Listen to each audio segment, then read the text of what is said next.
Let me set the scene for you. Raymond James Stadium, Tampa, Florida. April 29, 2026. 60,000 people packed into one of the loudest arenas on the planet, every single one of them screaming at the top of their lungs. BTS is on stage. The Arirang World Tour has officially landed in North America, and the energy inside that stadium is the kind that you cannot manufacture, cannot fake, cannot recreate in a studio or a controlled environment. This is what 70,000 hours of combined practice, sacrifice, and devotion to craft looks like when it finally meets its audience. This is what it sounds like when 60,000 people who have been waiting years for this exact moment finally get it. And then Jimin decides to freestyle Baepsae. Just like that. No warning. No announcement. No choreography. Just ParkJimin, in the middle of one of the biggest concerts of BTS's career, looking out at 60,000 people and deciding, in real time, in the moment, with no safety net, that the version of the song that exists in the rehearsal footage and the music show performances is not the version these people are going to get tonight. Tonight they get something else. Tonight they get the version that only exists once, in this stadium, on this night, for these people. And it goes viral within hours. Because of course it does. Because that is what happens when ParkJimin performs like that. But here is what I want to talk about today. Not just the moment itself, though we are absolutely going to talk about the moment, but the why behind it. Because Jimin freestyling Baepsae in Tampa is not a random event. It is not a happy accident. It is not even really a surprise, if you have been paying attention to who ParkJimin is as a performer for the last decade. It is the inevitable expression of something that has been building in him since the very first time he stepped on a stage, something that has only gotten more refined, more confident, more breathtaking with every single year that passes. And understanding that something is understanding why Jimin is, in my honest opinion, the most compelling live performer of his generation. So let us go back to the beginning. Not 2026, not the Arirang era. All the way back, ParkJimin did not come into BTS as a natural idol. He came in as a contemporary dance student from Busan, someone who had been training in a completely different artistic tradition, one that valued personal expression and physical storytelling over synchronized group performance. And that background has never fully left him. Even in the earliest BTS stages, when Jimin was executing the choreography exactly as written, exactly as rehearsed, you could see something underneath it that was itching to break out. A quality of attention, a way of inhabiting the movement that was slightly different from everyone around him, slightly more internal, slightly more like he was feeling every beat rather than counting it. HYYH era fans know what I'm talking about. Go back and watch the early dope performances, the early danger performances, the War of Hormone stages from 2014 and 2015. Everyone on that stage is performing, but Jimin is dancing. And there is a difference between those two things that is genuinely difficult to put into words but completely impossible to miss once you have seen it. Performing is executing a set of movements in the right order at the right time. Dancing, real dancing, the kind Jimin does, is using your body to tell the truth about what you are feeling in a particular moment. And Jimin has been doing the second thing since the very beginning. The question that his entire career has been building toward is, what happens when you give a person like that complete freedom?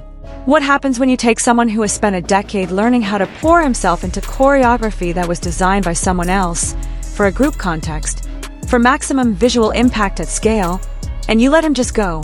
What does ParkJimin look like when there are no rules? Tampa gave us a very clear answer. And the answer is breathtaking. Here is the thing about freestyling that most people do not fully appreciate. It looks spontaneous. It feels spontaneous. The audience feels it. You can see it in the fan cam footage. You can hear it in the way the screaming changes when Jimin breaks from the choreography and starts moving in a way that is purely, unmistakably his own. But freestyle at that level, freestyle in front of 60,000 people on a stage the size of a city block in the middle of a world tour concert, is not actually random. It is not chaos.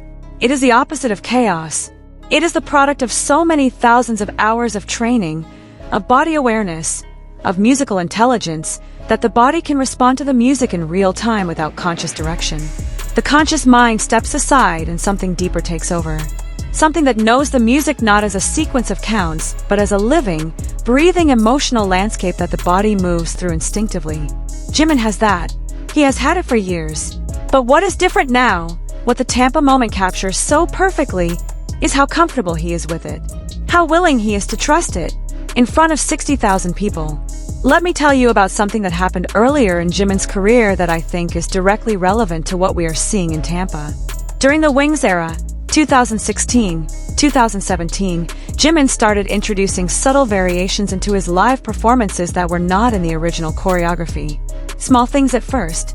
A slightly different arm extension here, a held moment there, a transition that was smoother or sharper than the rehearsed version. Fans noticed. Of course fans noticed. The fancam community is extraordinarily attentive, and these tiny deviations from the standard choreography were cataloged, discussed, and celebrated in real time.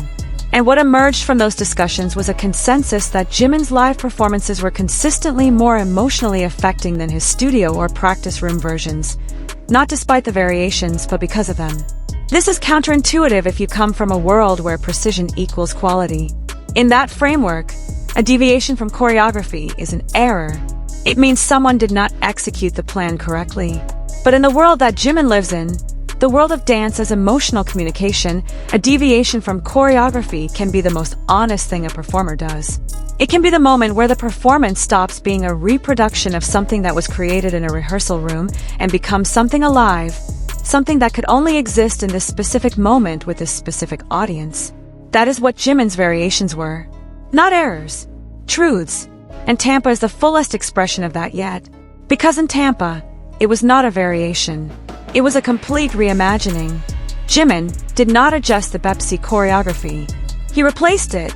He looked at the music, a song that has been performed hundreds of times in hundreds of configurations by all 7 members of BTS, and he heard something in it that night that demanded a different physical response. And he gave it that response. In real time, in front of 60,000 people, without hesitation. I want to take a moment to talk about Baepsae as a song, because I think the choice of this particular song for this particular moment is significant. Baepsae, also known as Silver Spoon in some international releases, is a track from the HYYH era that is built around this idea of a lower-class bird trying to keep up with the crane. It is a song about effort, about pushing against systems that are not designed for you, about refusing to accept the idea that your starting position determines your ceiling. And it has always been a fan favorite in live settings because of its energy, its attitude, its refusal to be polished or precious. There is something poetic about the fact that this is the song Jimin chose to freestyle. Because Baepsae, more than almost any other BTS track, is a song about refusing to follow the established path. And Jimin, on April 29th in Tampa, refused to follow the established path. He looked at the choreography that exists for the song and said, not out loud, not with words, but with every cell in his body, that is not the truth of this moment. This is the truth of this moment. And then he danced the truth. Now I want to talk about what this means for the Arirang World Tour specifically, because context matters here. This tour is BTS's first major world tour since before their military hiatus. These are 7 men who spent years apart, years during which each of them had time to reflect on what performing means to them, what music means to them, what their relationship with their audience means to them. And they have come back with a clarity and a confidence that is genuinely different from anything we saw in the pre-hiatus era. They are not trying to prove anything anymore. They are not trying to live up to expectations or manage perceptions or be the version of BTS that some external narrative requires them to be. They are just being themselves, the fullest, most honest, most artistically mature versions of themselves, and trusting that their audience will meet them there. Jimin's Tampa freestyle is the most vivid single expression of this shift that I have seen so far in the tour. This is a man who is completely free. Free from the anxiety of perfection, free from the need to execute flawlessly, free from the idea that the rehearsed version is necessarily the best version. He is standing in front of 60,000 people who love him, and he is showing them something true. And they respond, 60,000 voices in a Tampa stadium, responding to the truth of what he is doing with their whole bodies, their whole hearts, their whole voices. That is the exchange. That is what live music is for. And Jimin understands it at a cellular level. Let me also talk about what this moment means for ARMY, because I think it is worth saying out loud. The fan cam footage of this moment went viral within hours. Not because it was perfectly lit or perfectly framed or perfectly edited. It was a fan cam, shot on a phone from somewhere in Raymond James Stadium, with stadium sound and crowd noise and all the beautiful imperfection that live concert footage always has. It went viral because what it captured was real. Because 60,000 people were there and they felt it. And when the person watching at home sees the footage, they feel it too. Even through a phone screen, even through compression and distance, and the fundamental impossibility of transmitting a live concert experience through any recorded medium. They feel it because what Jimin was doing was genuinely, purely, completely real. That is the standard that ParkJimin holds himself to. Not technical perfection, not visual impact, not consistency with rehearsed material. Realness, truth, the version of the performance that could only exist in this moment, on this night, with these 60,000 people. And he hits that standard every single time. I want to zoom out for a second and talk about Jimin's place in the broader landscape of what is happening with BTS right now. The Erarang era is the most significant creative statement BTS has made as a group in years. The album is ambitious, the world tour is massive, the cultural impact is enormous.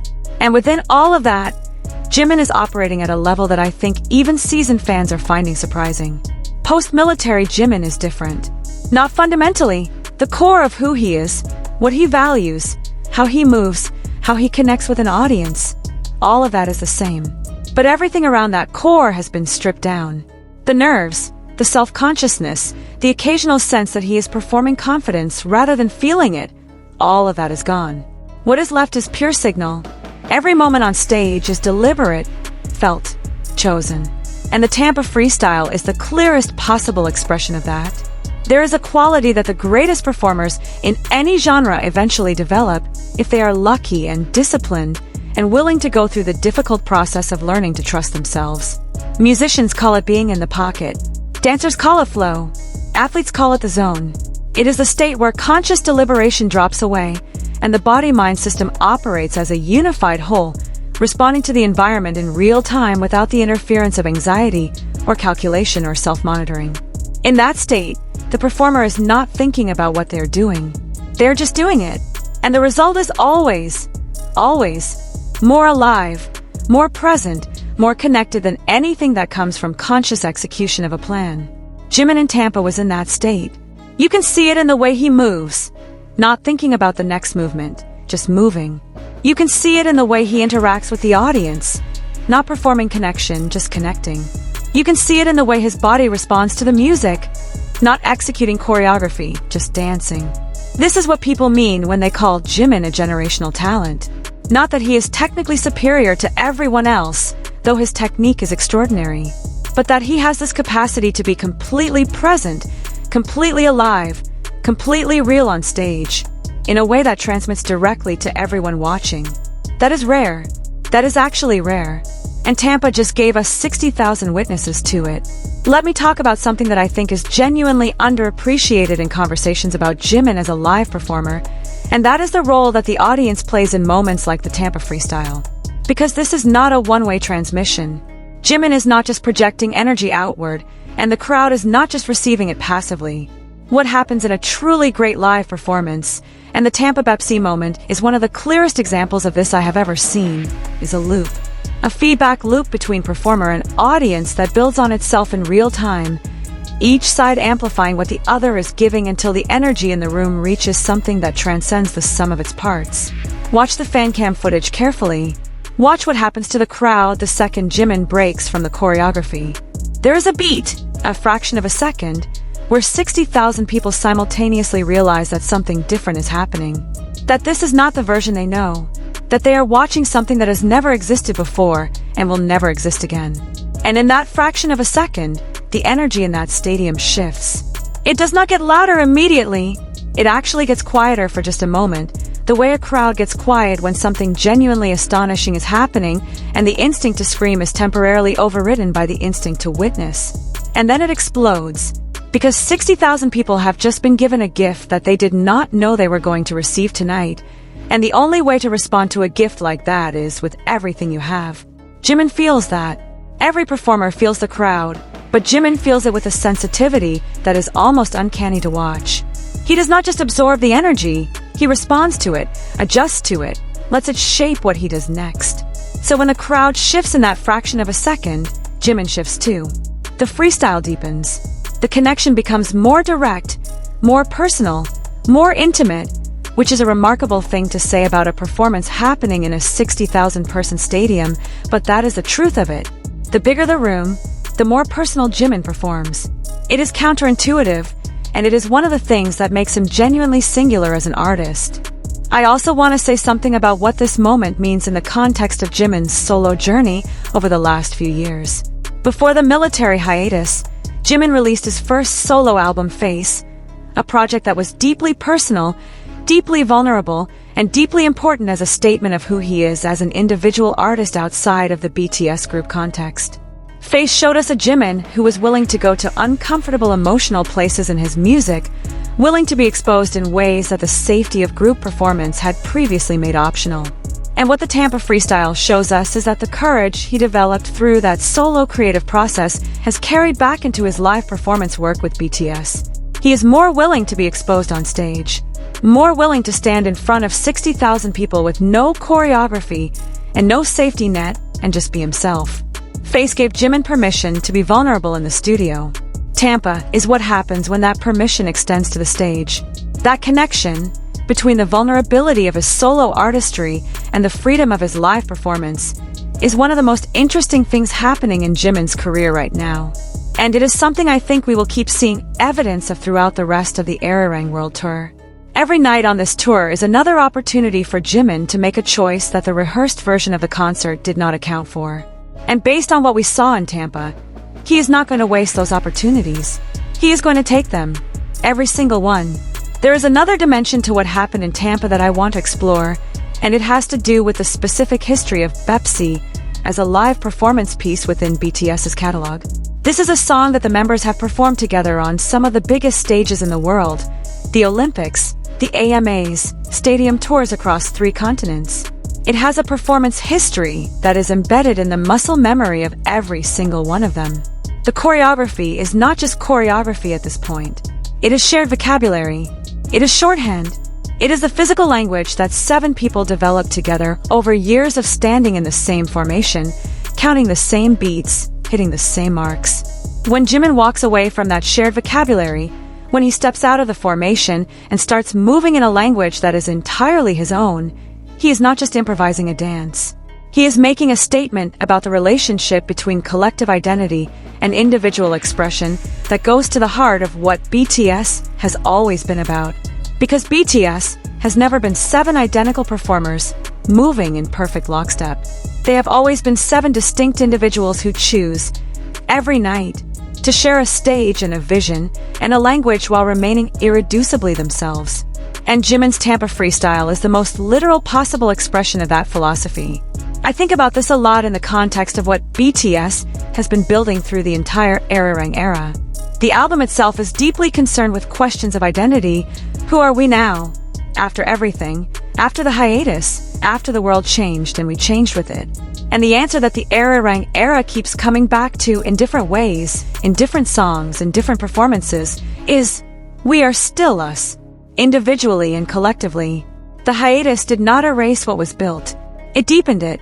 And ParkJimin freestyling Baepsae in a Tampa stadium while 60,000 people lose their minds is one of the most visceral demonstrations of that truth that I have seen in this entire era.